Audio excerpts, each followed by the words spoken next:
కానీ యథార్థానికి ఈ గుడ్లగూబ ఏం చేస్తుందంటే నాశనమైపోయినటువంటి పడిపోయినటువంటి పాత భవనాల మీద సమాధుల మీద కూర్చొని తన స్వరంతో అది అరిచి మిమ్మల్ని పరలోకానికి గుర్తు చేస్తుంది.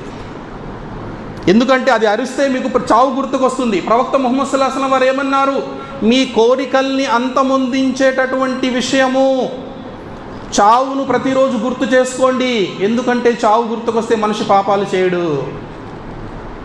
చావు గుర్తుకొస్తే మనిషి పాపాలు చేయడు సోదరులారా.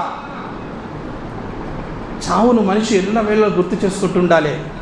ఏదైనా పాపం రే సంపాదించి అన్యాయంగా సంపాదించి ఏం చేస్తావురా, ఎప్పుడో ఒకరోజు పోవాల్సిందే. ఆ భయం ఉంటే మనిషికి దేవునికి జవాబు చెప్పాలనేటటువంటి భయం ఉంటే ఎంతరా ఈ జీవితం నీటి మీద బొడగా. ఈరోజు నేను ఇక్కడి నుంచి షాప్ మూసేసి ఇంటికి వెళ్తానో లేదో తెలీదు.